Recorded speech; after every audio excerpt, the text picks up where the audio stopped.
What's up guys, my name is Chuckles. In patch 12.11 I was the first person in Oceania to get Kappa container, and in this video I'm going to show you how I max traders. First off, here are 26 tips and tricks that you can use while leveling traders. Start collecting all of your quest items right from the first raid. Progress as many quests as you can at the same time. Always plan at least 3 raids ahead so that you don't waste time in stash looking up what keys and other gear you need. You just equip it and get back into raid. Make money while you're questing so that you don't have to waste time doing a raid where your only goal is to make money. Memorize every cache in the game so that you can safely make money while you're questing. Don't go overweight unless you are near an extract so that if you get into a fight, you can remain quick and adaptable. And don't let your stamina bar go below halfway for the same reason. Be on painkillers at least 90% of the time, because without it, you are only one fractured or black leg away from death. Use Stims. In particular, have a look at Abdolboss. The negatives really aren't as scary as you think. Hotkey your meds to the same layout every time, so that when you're in a fight, you don't need to look down to your keyboard and double check what key to press. Master rogue farming with a bolt action rifle, so that you can level sniper skill and get XP at the same time. Cases are a waste of money, except for 1 or 2 documents cases, because time spent organizing your trash loot into cases is time not spent in raid, progressing quests, getting XP, and making money. Don't store loadouts in your stash. You should only have 1 loadout and it should be equipped on your PMC. This will allow you to have space for all your quest items. Occasionally check fence for gunsmith items and gazelles. That can potentially save you a lot of money. Start spending money early on with Skier, Jaeger, and Peacekeeper instead of just the normal Therapist, Mechanic, and Ragman so that you can unlock important parts and barters. Maintain at least a 2 mil ruble buffer so that you have the peace of mind while in raid that 1 death won't cause you to go broke. Master Factory. Make it your safe place, because most of the skills you learn will transfer to every other map. Don't scav unless you are completely broke, because it is much more difficult to progress quests and impossible to gain XP on your PMC. Unless you need PMC kills, avoid PMC hotspots until at least 10 minutes into the raid, so that when you do need to go there for a quest, it'll be much safer. Become comfortable in night raids to reduce your risk of running into other PMCs. And use terrain like dips in the terrain or tree lines to stealthily move around the map for the same reason. Use aim trainers while loading into raids to keep sharp during low action quests so that when you do need to PvP, you can. Only take the fights you absolutely have to take. The XP and gear you get from killing other PMCs is rarely worth the risk. Respect scavs. Sometimes their aim is absolutely ridiculous, so just take your time and get the clean headshot.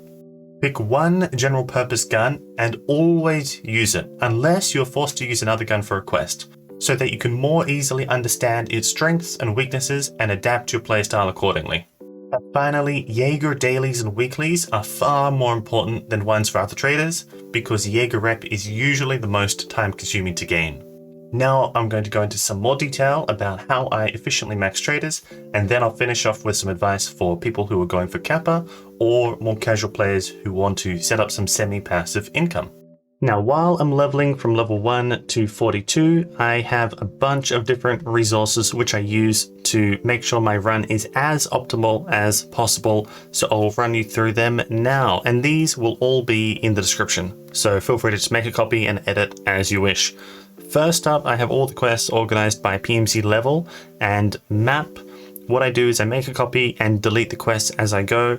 For this one, for example, how I use this is, let's say for Shoreline, we have fishing gear unlocked, but I know that I could do Healthcare Privacy Part 1 on Shoreline at the same time. However, I don't have it unlocked. So we go back and look, okay, maybe I haven't done Pharmacist yet. So I'll go do a customs raid, unlock that. Then I know I can come back to Shoreline and do 2 quests at the same time. That's how I would use this chart. For this one, this is from the wiki. This is just if I forget what quest leads to what, good quick reference. And finally over here, I've made a general mud map of what order I'd like to play maps and what quests I'd like to do and in what order to maximize the likelihood that I can complete as many quests as possible at the same time. So I would try to follow this as closely as you can. However, you'll get good and bad RNG and may veer off course. Also take note of the extra info that I put next to the quests. For example, general wares I prefer to have done before level 21 to unlock other quests. I have different priorities listed for different quests, like Huntsman Path Controller, low priority because it's a dead end. You know, there are a lot of dead end quests which you shouldn't tunnel vision on dead end quests. Most of them you can just do at any point while you're leveling up to level 42. There are 2 key points in this run where it's going to be very useful to be able to farm rogues with a bolt action sniper rifle. The first point is here after Gunsmith 5. Eventually you'll need to level up your sniper skill to 3 for Tarkov Shooter Part 4. And then finally, near the end, near around level 38, 39, it's going to be far more effective to farm XP via Lighthouse rather than continuing and doing other quests. So I'll put a rogue farming guide in the description. So read through this, familiarize yourself with the general outline, but be prepared to stay flexible through your run. As for quest items, I love this diagram as it gives me a nice, easy to see overview of all the quest items that I need. However, if you're just going for max traders, then it shows some items that you don't need. For example, all these Kappa items, you only need 1 defib, a bunch of items for textile part 1 and 2. At the end of the day, as long as you have some way to see all of the quest items that you need to take, that's what's most important. Over here, we have some additional items that I would like to collect. For example, I want Laboratory 2 for crafting 4 60 round mags. I want Workbench for the preset system, Nutrition for Small Tushonka, Med Station 2 for defib, and some Gunsmith barters and some key barter items. Finally, over here is my general plan on what I'm going to do about every quest key. So some of them I'm just going to straight up buy. Some of them have a fixed guaranteed spawn. Some of them I'm going to barter. But for most of them, I'll go later into the raid and just hope it's open. And eventually, if it's not open, if I'm stuck behind it, eventually I'll get enough money to just buy it from the flea market. Now onto loadouts. When I'm not forced to run a particular gun for a quest, like an AK-74U for Punisher Part 3, shotgun Punisher Part 4, shotgun for Silent Caliber or setup, then my preference is to use 762x39. So I have a 762x39 gun build guide where I show a best in slot gun build for every level from level 1 to 42. And I pretty much just use that and gradually level up as I'm leveling up my traders. And finally, when I'm leveling up sniper skill, my preference is a T5000 with a TAC 30 from Jaeger level 2. Eventually a better optic once I get Jaeger level 3. And I love to just farm rogues for that XP, for that sniper skill leveling, and for a little bit of money here and there. For armor, I'm pretty much just running whatever I can find for Ragman level 2. So usually like a Packer or something pretty bad. And then from Ragman level 2, I'm very happy to just run 6p3 TMs right up until I max traders. But obviously, if you find something better, run that. For a bag, I actually don't run that big of a bag because I find if you're running like a Pilgrim or an Attack 2 or something like along that size, you actually get overweight before you can fill it up. And I much prefer to be underweight or barely overweight to have enough stamina to be able to like move around and flank around in fights. I really don't like being overweight and having it drain my stamina. So I pretty much just run like a Burkett size or maybe tricep size bag and stay away from the bigger bags. With headset, I love the GSSH. I run that the entire time. And finally with helmets, I don't really care about helmets too much. However, for some factory raids, it might be worthwhile running a face shield like a ZSH. But for me personally, I rarely run helmets.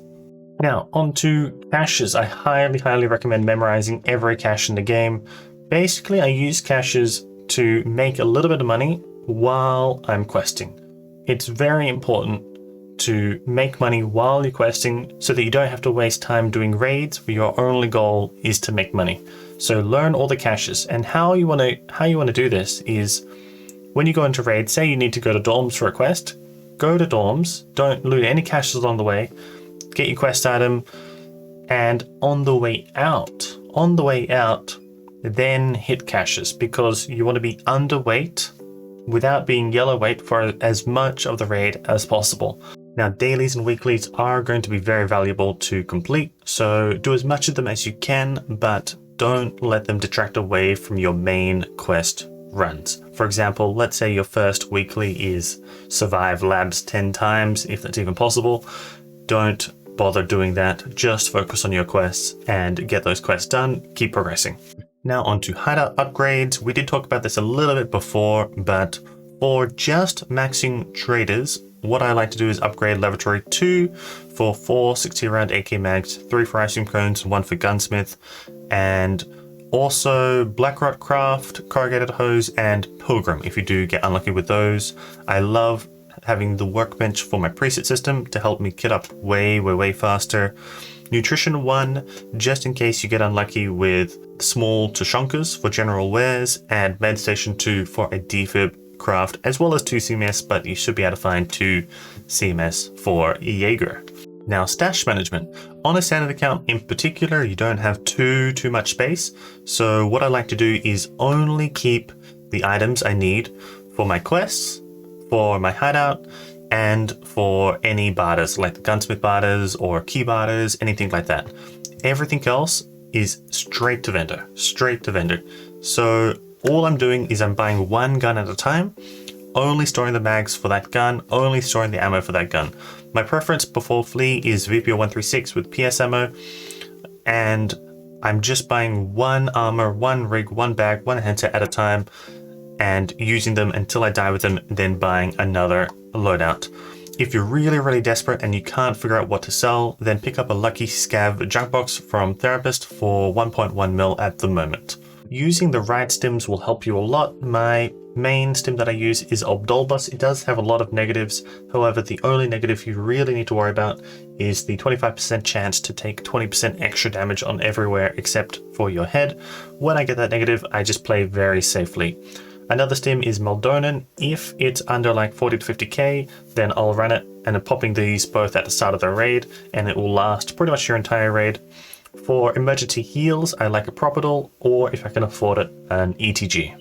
Find some post-effect settings that you like for nighttime, because I found during my runs, I will have many raids where I can't really afford NVGs, and I also want to do night raids. So I'll put my post-effects down in the description. On Scav Runs, for me, they are a complete waste of time as I'm not leveling my PMC skills or getting my PMC XP. However, if you're really desperate, you've got nothing left, do a couple of Scav Runs, make some money, and then run a loadout on your PMC to do some more money runs, and in a couple of hours you should have a few mil to then use to keep progressing through your quests. Now, after you've maxed traders, for the Kappa grinders, basically I would prioritize PvP quests first and leave PvE quests later. The main reason for that is that earlier in the wipe, you're going to have more players and they're going to be less geared, and they're going to have lower skills. So they're going to be far easier to kill. So in particular, get Shooter Born in Heaven done and Tarkov Shooter Part 8, and everything else like Hunting Rashala, Killer, Gluhar, etc. Those things you can leave until like your level 58, 59 to 60. Then you can still be gaining a little bit of XP on your way to level 62 for Kappa while you're doing those quests. However, instead of doing them back when you're level 42, 43, you'll now have pretty much max endurance and strength, if not close to it, and there'll be less players, as for every wipe, the player base drops off quite sharply. Even though the players will be a little bit more geared that you're running into, I find that the reduction in players is much more preferable to compared to the slightly more geared players that you're going to run into. Really important is that you upgrade library as soon as you can for the extra XP bonus for each raid and skill leveling, and upgrade air filtering. Air filtering has been bugged for a lot of this wipe, so maybe ask someone before you upgrade it, ask someone else if it's been fixed, who already has it, just to make sure it's actually fixed. But yeah, hopefully it's fixed by the time you watch this guide. Now, your main XP grind, if you're going for Kappa, is going to be dailies and weeklies. Get those done, and you're gonna notice a sharp increase in the XP gain from those around like 44, 45, if I recall correctly. And after you've done your dailies and weeklies, then right now there are 3 main options to farm XP: Lighthouse Rogues, Labs Raiders, and Factory. Now, at the moment, Lighthouse Rogues are way better than the other 2. Practically, you get around like 40 to 50k XP depending on spawns and other PMCs. However, in theory, if everything goes perfect, if PMCs aren't taking your rogues, then 65, 70k per hour is possible. But more practically, like 40 to 50. Labs Raiders aren't as good, maybe like 20 to 30k XP per hour. However, if there are Kappa items that you still need, which you can't find on Lighthouse, then it would be definitely worth going labs and looking for those items. I'll put a link in the description for all the cardless loot spawns that you can check while you're in labs. And lastly, if you're dying on Lighthouse, you're dying on labs, you've done your weeklies and dailies, then go super thick into Factory and just completely wipe the lobby. Make sure to headshot every PMC and Scavs for that extra XP and tap all the bodies. You will get a little bit of extra XP by like equipping items and then dumping them. However, not that much. And try to search everything and then reset. You might get 15 to 20k XP per hour, but yeah, it's not a great option. Really, as a last resort, I would go Factory for XP farming. Now, if you don't have time to go for Kappa Container, then I highly recommend investing in your hideout, as there are many ways it can generate some semi-passive income for you, which you can then use to either gradually do the rest of your quests or just have some fun and PvP. So now I'm going to go through a couple of examples of how your hideout can generate you some semi-passive income. First up, an obvious one, the Bitcoin farm. The price of Bitcoin fluctuates a lot, and additional GPUs will have diminishing returns. However, check out this chart, which I'll put in the description, to help you decide on what level you'd like to upgrade it to. For Laboratory 1, at the moment, the Cordura craft from Slings is about a 30k profit from Laboratory level 1. For Workbench 2, Eagle Gunpowder is pretty good profit. 1 Smoke and 2 M67s, around a 30-35k profit right now. Intel Center 3 Crafting Intelligence from 3 flash drives and 1 paper. Generally with this, you start getting a profit from about 1 month into wipe until about 1 month before wipe, as people are using the intelligence in their scav case to get high value keys.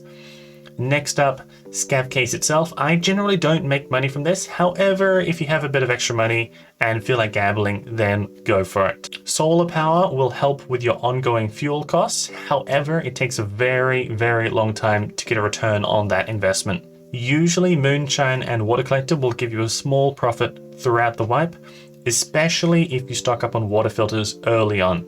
Med Station 3, I love crafting 7 propitals from Golden Star, ibuprofen, and 2 piles of meds.